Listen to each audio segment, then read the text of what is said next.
We have one more panel on the panel series today, and then we're going to be having a full performance tonight. We have some incredible talent here. Passion Pit.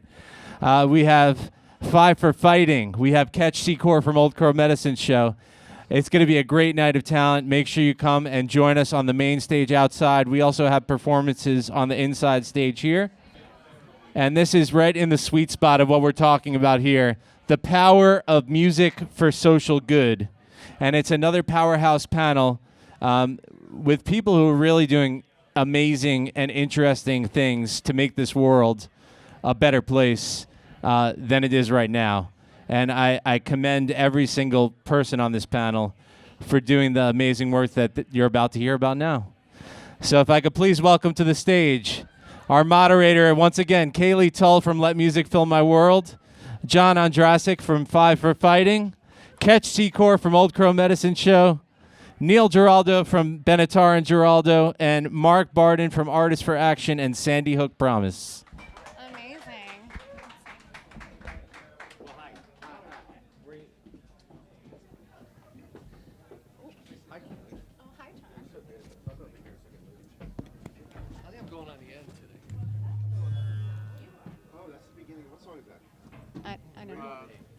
There's two of them. Picking different spots this time. It's, Test. All right. Well, thank you again, everyone. It's me. I'm back again with Neil, also back again. You can't get rid of us. But we've got some new friends up here. We're going to be talking about power of music for social good. Before we get started, I wanted to share what is a very powerful quote from a modern philosopher that some of you may know. And he said, "Be curious, not judgmental." Does anyone know who that is? Ted Lasso, okay? Not the most serious person, but the reason why I shared that is because today we're going to be covering a lot of different topics, some of which I expect we have different views on. So I would encourage everyone to be curious, be open-minded, and just be excited to dive in and hear some views about how different folks are approaching trying to change the communities around them for good. So with that, I would love to first introduce my co-founder of Let Music Fill My World, John Ondrasik of Five for Fighting.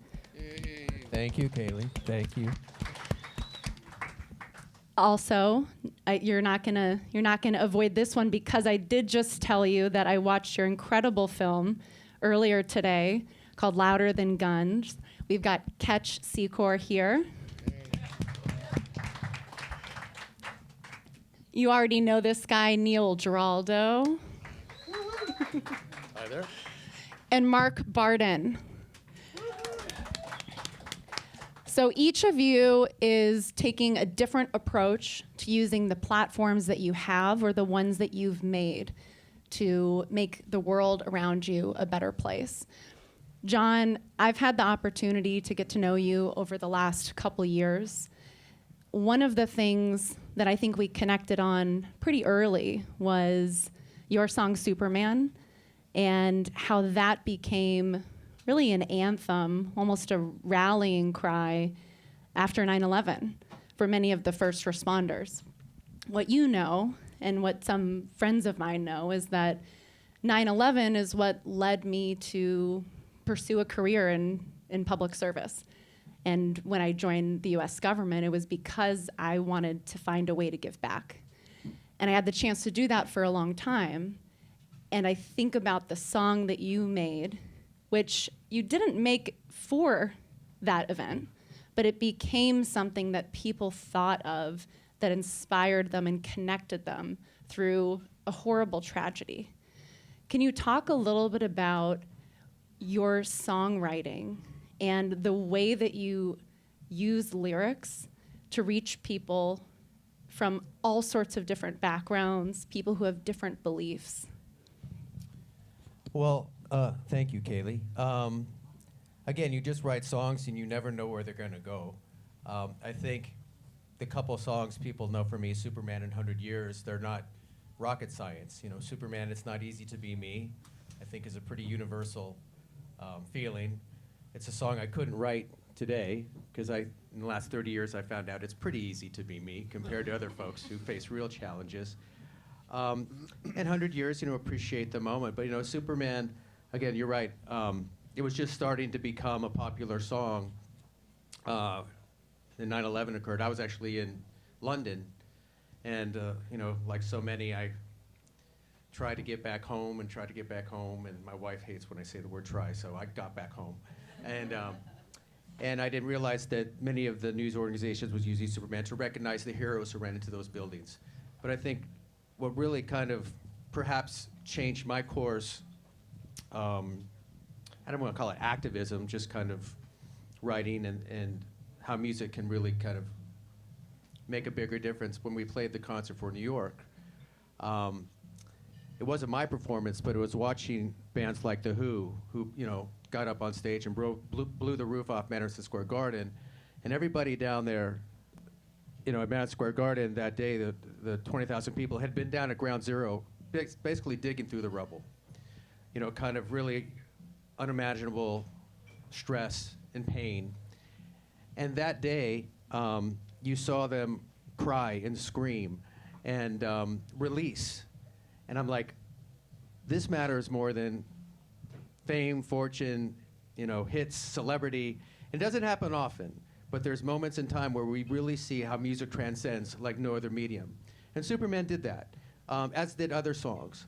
And I think for me, that's maybe in the back of my mind. I've had that for the last 30 years when we've done some of these other projects. But there's the unique thing about music, and then I'll stop talking, is unlike any other medium, people take it and apply that to their lives how they need it, not how we intended it to be. Whatever we wrote the song about may have no difference. And I remember during the first Iraq War, I would correspond with many of our soldiers, and they would take music and they would use it to escape. They would use it to pump themselves up for a mission. They would use it to connect with home. Many different things, and it was the same song. So that's the unique thing about music and what we do, is that the healing really comes from the listener, and they apply it how they need it, which I think is one reason we're so blessed to do this. Ketch, in Louder Than Guns, you talked about looking out into your audience and seeing all kinds of different people, all enjoying in their own way and experiencing your concert. And then you've been able to transform that energy, that platform, the voice that you have, to use music as a way to start difficult conversations. Will you share a little bit with us how you've done that and just the way that you think about that kind of opportunity? Sure. Well, thanks, Cayley, and thanks, John. I really appreciated what John had to say, and love his music. And I'm really honored to be at South by Southwest for the first time in 4 or 5 years. And I love the Austin music community, and I'm honored to be a part of the program this year. So thanks for having me. I am a musician from Nashville, Tennessee, and I play country music, and I play the banjo, and I saw on a fiddle, and I've been doing it in my band for 28 years, which is a really long time to keep a band together like The Who was, right? And, you know, I look at the legends of our medium and think, well, I want to be a torchbearer too. And one of the things that great musicians that I've had the particular privilege to be around, like Merle Haggard or Dolly Parton, one thing that they always seem to impart upon their audience is this invitation to join them in a kind of, you know, a spiritual relationship in which the music and the art and the audience and the place all seem to connect. And when you can apply this magical property that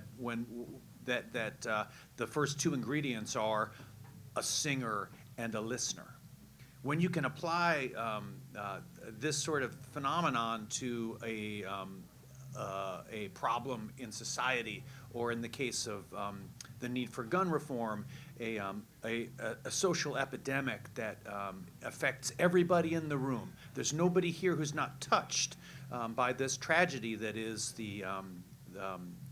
that is gun violence in our times. I know I am, and I would imagine that everybody else must be too. And so when we can apply our this amazing, fascinating connection to something challenging like that, it really tests the bounds, you know. It's like I love music and I love to drink Lone Star beer when I hear an old Texas dance hall and there's powder on the dance floor. I love those feelings. What if we were to take those feelings and put them towards peace? Or put them towards, healthcare, or anti-racism, or whatever it is. So involving music towards gun reform has been kind of a no-brainer, because music is the antithesis to violence. It's a method of peace. It's a communication when gun violence is a silencing effect. I'm just glad to be able to do the work and to challenge my audience to come along on this ride where I talk about some hard shit. And then we get back to Lone Star beer and dance floors, you know? It's a give and take. You have to ask your audience to come along with you because you're the artist. You know, you got to tell them what you care about. And if you care about keeping kids safe in their schools, well, that's a reasonable thing to care about in a town like Austin, Texas. Well, Ketch, I don't think you're giving yourself enough credit, because you're saying that it's obvious that this goes hand in hand, but there's not many other musicians, or maybe many other country music artists, that are using or creating a blueprint like what you're doing. Am I wrong? Well, unfortunately, it seems like Nashville has been kind of deaf to respond to the tragedies of gun violence in our community and in our genre. You know, I think that the concert in Las Vegas 3 or 4 years ago really was the time in which, Mark can speak to this from the Sandy Hook perspective, but there are moments in American history, or like Mr. Mark Chapman up there on the campus of the University of Texas, shooting people from the tower. There are moments in our history that we can point to in which we say, what we do from now on will define us as a people, as artists, as a generation, as citizens. And so, you know, I wasn't here in 1960-something or 70-something when that guy was killing people on the campus of UT.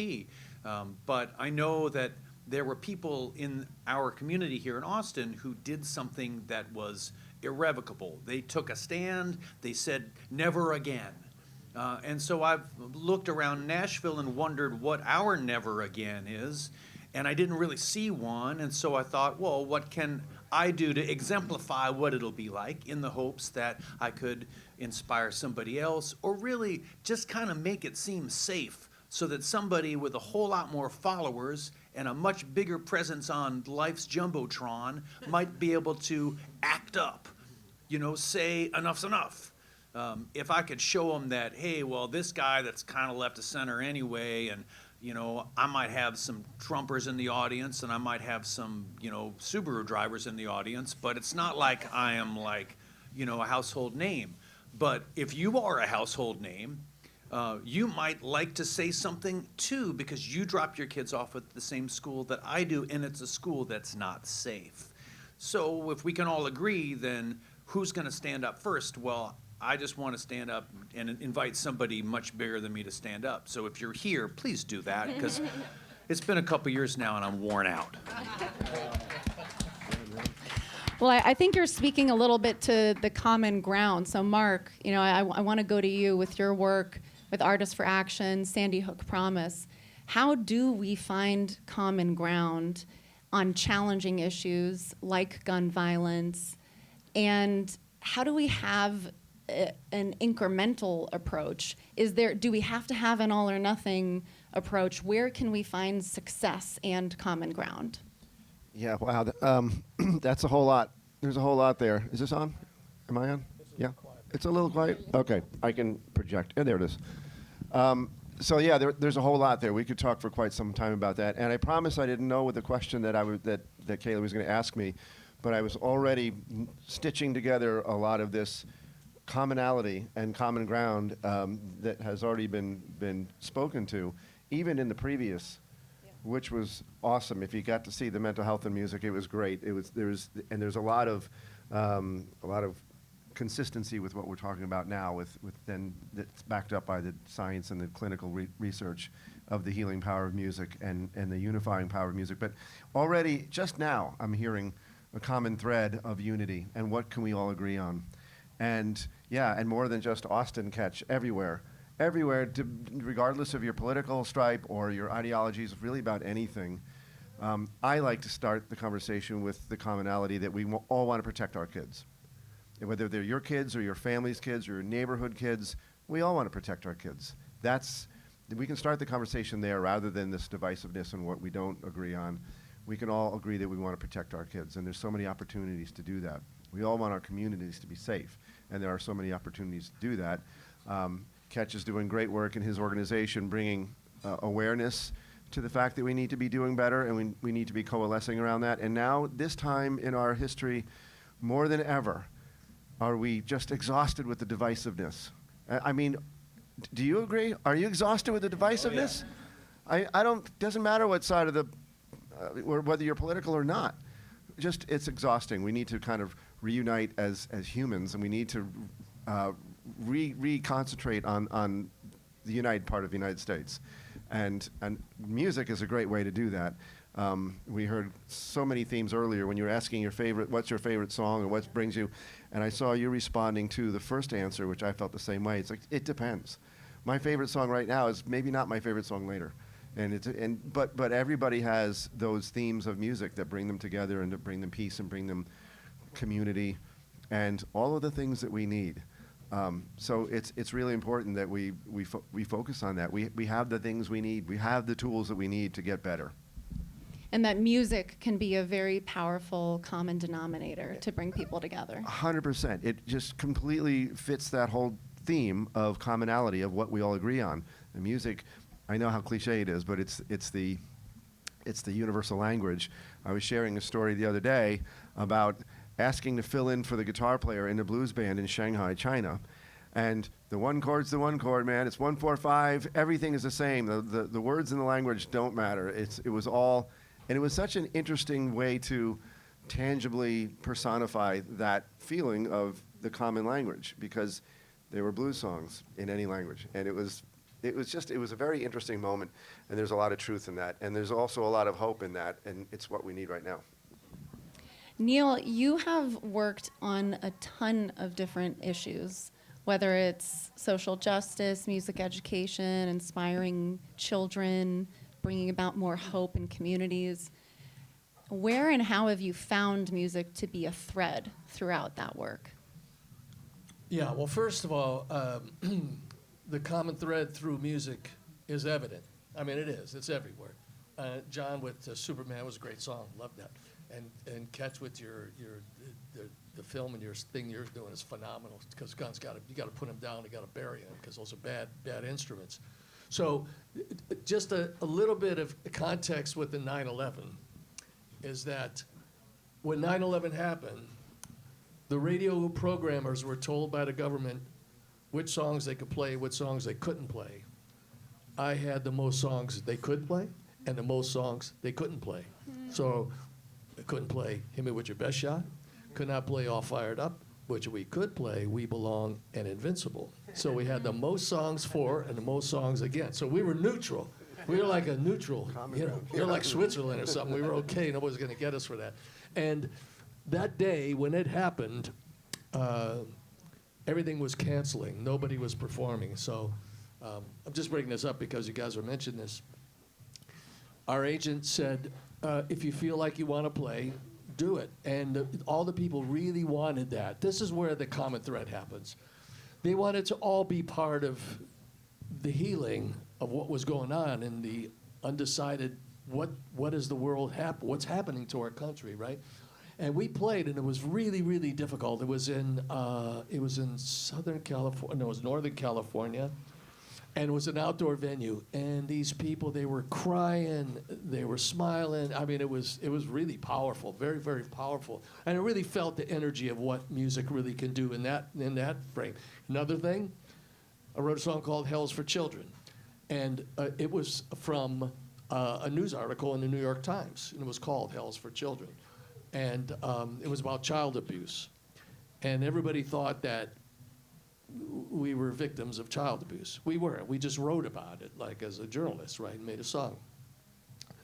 And there wasn't a time when people would come backstage that wouldn't say, "You saved my life," by that song. It changed people who were so abused. I get kind of teared up on this because there's a line in the song that says, "Be a good little boy." Oh, wait a minute. Hold on a second. I can't even remember the whole song. Hold on a second. It'll come to me if I don't think about it. So the idea that people come backstage and say, you know, we were abused, my sister was abused, blah, blah, blah, you know, all these things. It was so powerful, you know, and that made you feel strong, like you were able to help those folks. So when you're a musician and a writer, you want to write songs that connect. And we call that the common thread. They should be able to relate to you. And when it comes to gun violence, hit me with your best shot. Okay, there. Fire away, not okay. I know it's a parody and it's not supposed to be, but you know what? It just doesn't feel right. It won't do it. It won't do it. I don't want to be part of that. Period. And there's a lot of people that like the song. They want to hear the song. And our agent said, well, rewrite the words. I'm like, oh, well, maybe I should. Let me just rewrite the words, and I guess it'll be okay. Just don't touch the solo. Don't touch the solo. Okay. Can you play it? Give me a minute. Okay. So, but, you know, music is really important and really powerful.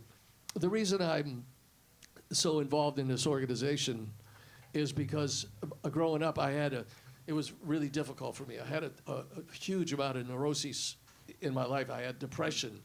I had claustrophobia, and then I got agoraphobia. I had obsessive compulsive disorder. I couldn't leave the house. I was afraid to go to school. I had fear. I was sick all the time. And my father got me a guitar when I was 6 years old because he wanted me to do duets with my sister who played accordion. We could do Italian songs, you know, some good Sicilian songs. So that lasted for a little while. But then we were a little crazy. So from 6 years old, it was the only thing that felt I was connected to that instrument. And then I started playing piano when I was 11, drums at 13, and I couldn't get an instrument in my hands any more than I was doing. I loved it so much. And it saved my life, right? And here's the other thing that's really important, really, really, really important that you need to know. The reason you like music, because it makes you feel good. When you write a song and you hit on something really good, you release endorphins. Everybody wants to feel those endorphins. When you sing in the shower and you got the nice reverb, you're happy because, damn, you sound pretty good. You know, that makes you feel good because we all want to feel good. Really, that's it. So if you can get a child at a young age or whatever age, a person just to get involved in music and understand what that is. You know how powerful music is that you could probably, each and one of you could probably remember the song of a great moment, but you can also remember the time you broke up with your girlfriend, your boyfriend, a divorce, and if you hear that song, you're gonna go, fuck. And that happens, you know? That's how powerful music is. I want to come back to the importance not just of music, but music education. But before we do that, since you talked about music that is so powerful that can save people's lives and they say so, John, I'd be remiss if I didn't bring up Can One Man Save the World and how in 2022 you went to Ukraine and played in the ruins of the Antonov airport to record the music video. What was that experience like, playing with the Ukrainian orchestra and being in such hallowed ground that was so freshly tragic for so many people.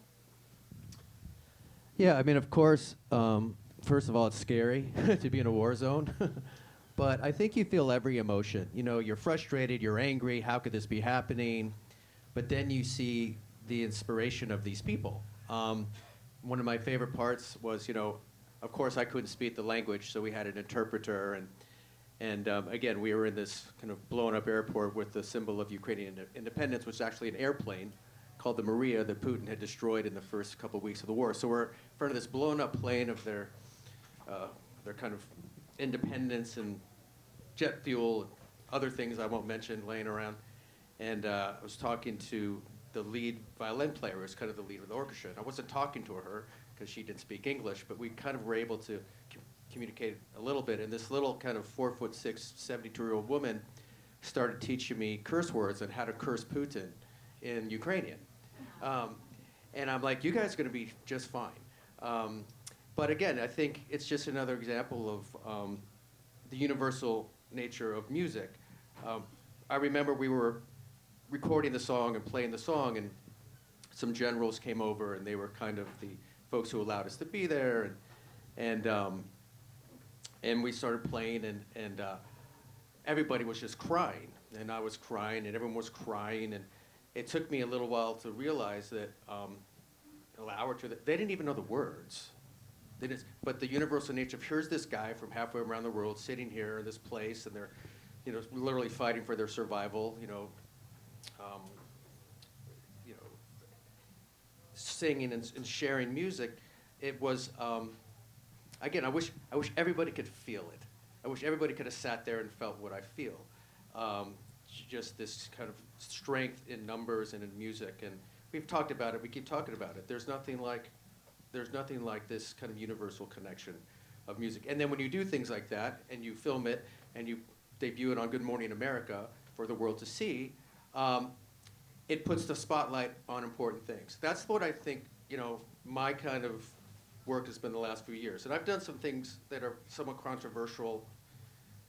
Now, I was talking about Afghanistan, the withdrawal. Went to Ukraine, went to Israel, played at Hostage Square. To me, there's moral messages. They're not political ones, but of course, everyone's political. But I think our job is to shine the light on causes that matter. And through our songs, through our activism, through our will, we can do that. Whether it's Afghan women who've been shoved into the dark ages, whether it's Ukrainians who are kind of under this behemoth of Putin, whether it's hostages in Israel, that to me is the blessing we have with these platforms, and frankly, our obligation. Does everybody have to do it? No. Does everybody have to stand on a soapbox? I hope not, because it's annoying. But music does have this history of talking about the times and showing, being the voice for the voiceless. And I think whatever your issue, as a songwriter, whatever you're passionate about, when you do that, it's not about being right or wrong. It's about sharing your voice, writing your song, speaking for someone, and then history will come back and listen to all these songs. And they'll have a way of understanding the times in a unique way. You listen to the 60s and the 70s, you listen to the civil rights movement, you listen to music, you listen to the anti-war movements from the 60s. You get a sense of the times like nothing else. And I'm rambling here, but I think we keep coming back to how music is how we open the conversation. Because a lot of people have been really mad at me for some of these songs. And there's speeches, there's op-eds, but when you have an audience, and especially audiences that may not like what you're talking about, when you sing something to them, you put it in context, they will listen in ways that they will not in the other medium. They don't listen to speeches, they don't care about op-eds, but when you sing them a song and it touches them emotionally, they may not agree with you, but it starts the conversation. It happens to me. When somebody sings something to me and something, well, I'm on the other side of that, but they sing it to me, and I understand it's coming from a place, a heartful place of truth and honesty to them. That's the bridge. So whether it's gun violence, whether it's political, geopolitical things, whether it's Superman for 100 years, whether it's hit me with your best shot, like all these things, music is the open hand.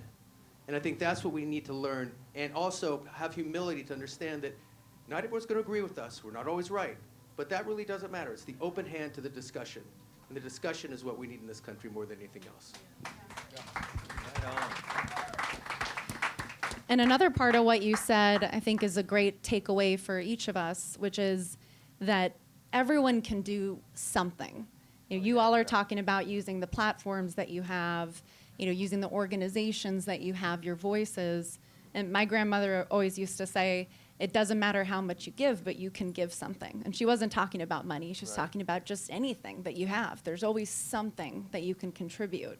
And I think now more than ever, when we're looking for ways to connect with those around us, when we have opportunities to decide to be either curious or judgmental, to walk away or to dive into a challenging conversation, each of us can make a choice about what comes next. And I hope that we can all lean in more and more, because no one else is going to do it for us, right? I mean, John, that's so much of what you're talking about, is that this is a moment where if we want to create good, create safety, create connection, that we can lean in to do it. Which brings me back to young people and students and talking about children. I think one of the best ways that we can reach as many children as possible and influence them is during K through 12, during their education. And one of the biggest disappointments that I have with the current approach to our education system is, I think it's not as forward-thinking as it could be. Are we preparing young people to succeed for the world that we have now and the world that is to come? And one of the biggest downsides, I think, is the lack of emphasis on creative arts. I'd love to ask each of you, if we were to be able to snap our fingers and every school in America had access to music education and each student had the ability to participate in it, what do you think the results for students would be across the country? Ketch? I live in Nashville, Tennessee, and it seems that music education is a big part of our curriculum. I mean, the opportunities are there for kids to, all you got to do is take a look around you in Nashville. It's a little bit like Austin in that, you got the Grand Ole Opry on one corner and some big hat act doing something, and there's a rapper on TV, and it seems like Nashville has really hit a zeitgeist where there's a lot of reasons for kids to be able to dream big, lofty music goals. I started a school in East Nashville we're in our 10th year now. My parents are both educators, and Dad started schools. He did it as a headmaster. I did it as a volunteer. Found somebody like my dad, started a board and figured out how to, go to enough community meetings to get the zoning changed, and all these incremental choices that, basically just one after another, one decision led to another, and all of a sudden I found myself, opening the doors to the nation's newest Episcopal school after about 5 years of hard work. Now we're in our 10th year. We started with 2 classes and 16 kids and trailers, and now we got a 25-year lease on a building built in 1906, and we got 135 kids, and I raise money all the time for it, and it's cool, and it's worth it to see in the kids' faces this seed that when you plant it in the hearts of a kid, the way that grows. Like you got your own kids, like I've got kids, and many of us here on the panel have children. But when you can grow a seed in somebody else or in a whole bunch of kids, well, that's when you're really contributing, and building community. It's one thing to raise your kids right, but if you can help raise the whole neighborhood, that's the kind of work that we're talking about here, that music has the power to reach people. So whenever I'm at the school, and we're singing the school song, which I wrote, and I see the kids gesticulating the hand motions of stomping out prejudice, and you see a whole bunch of, 4-year-olds with spades digging from some proverbial dirt from some Pete Seeger line that you stole. I look around at those kids and I think, well, I could die right now because these kids got it. Awesome. That's beautiful. Neil or Mark, what do you think about the value of music education for young people? Why is it important that young people have access to music in school? Well, I think about it because I think issue, I think, is educate the educators, right? Because if you can educate them to tell the teachers to tell the students, if you get into music, it's going to help you with math. And if you do math, it's going to help you with music. So it's like a synergy. Everything works together. It's not by itself. You can't be a musician without understanding rhythm and time, right?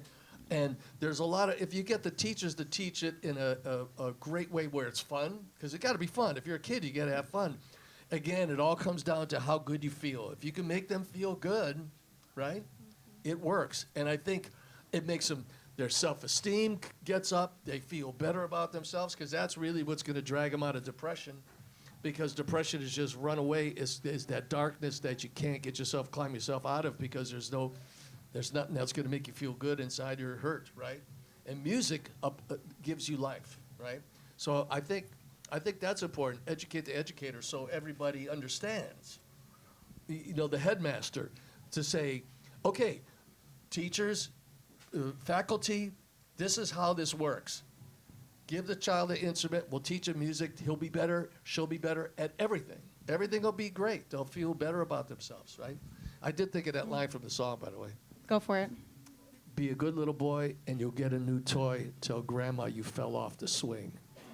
That rips me up. Yeah.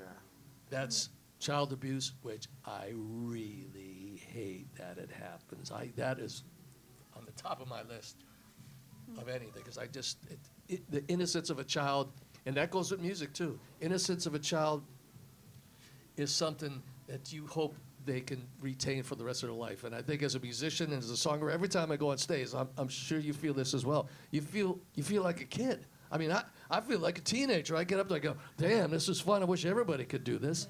But when I go in the studio, I'm locking the doors, and nobody's getting out, because I'm the man. I'm the man, and you're going to listen to me, because this is how it's going to get done, right? So anyway.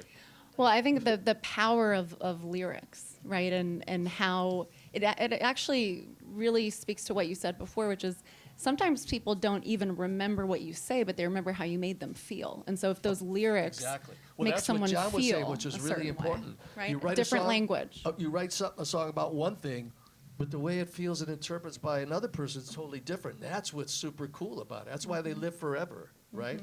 So we need more songwriters. We need more. You know what? It's, again, the endorphins that you get for writing a song is remarkable, right? Or playing something is remarkable. How do you get a child to be involved with music if they want to be a songwriter and they like the song? They got to read. You got to read. How are you going to write a song if you can't read? So make it fun to read. It's all about making it fun. Kids want to have fun. I got 3 grandbabies. They want to have fun. You know, we have a blast. Well, and you talked about the educators. We have to make sure also that educators and schools have access to the resources that they need to make Exactly. music education available. They need that. Correct. We've got just a couple more moments. Any other, Mark, John, any last thoughts specifically about the power of music or music for young people, music education? I just have 25 minutes or so of things I want to talk about based on everything you all have just said. And, you know, music reaches people in different ways, and it's not always the lyrics. Jackie. I'll say to Jackie, I'll say, you know the song on the bridge, the bass is like, it's like a quarter note feel, and she's like, I don't know what you're talking about. What are the words? I'm like, I don't know. You know, you guys know what I'm talking about. Anyway, we brought music into the world of our children in our house. It was always very important. We kind of had a dual function of music education in our house, because I'm a musician and Jackie was a career educator, and we would really bring all of that to them. I was always very careful to not force music on them, but to expose them to it and just let it be part of them, which it has just in such beautiful ways. And I have such fond memories of little Daniel as a toddler going up to the speaker to try to really listen to the sound and kind of feel it. And they all had just a wonderful capacity for music.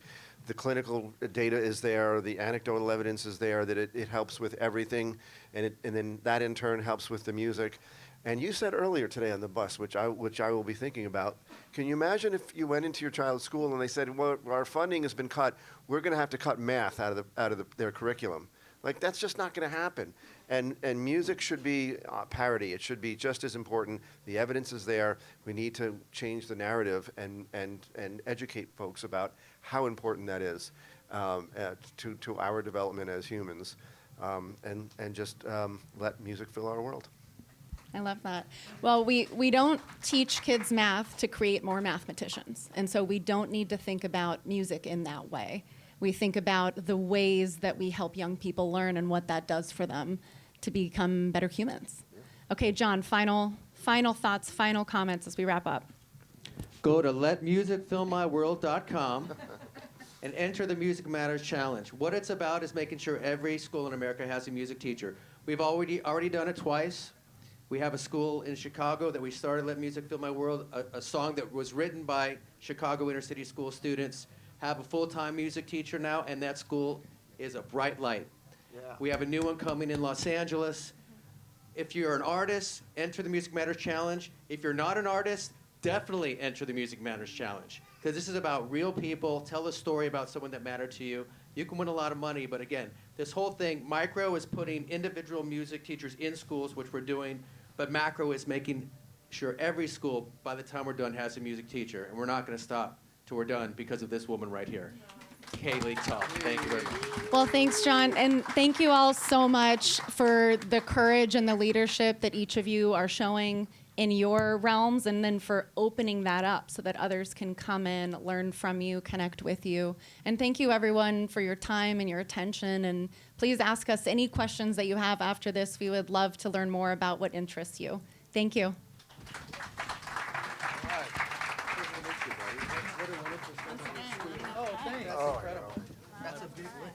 Yeah, that one was a real big lift. My friend that I made this movie with is here, and he spent a lot of time in Ukraine.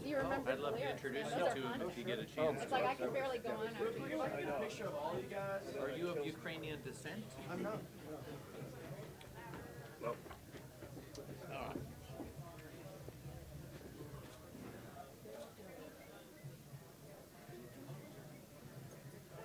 He likes it. That was a weird face. That was a weird face. There's my hair. Yeah. Hey.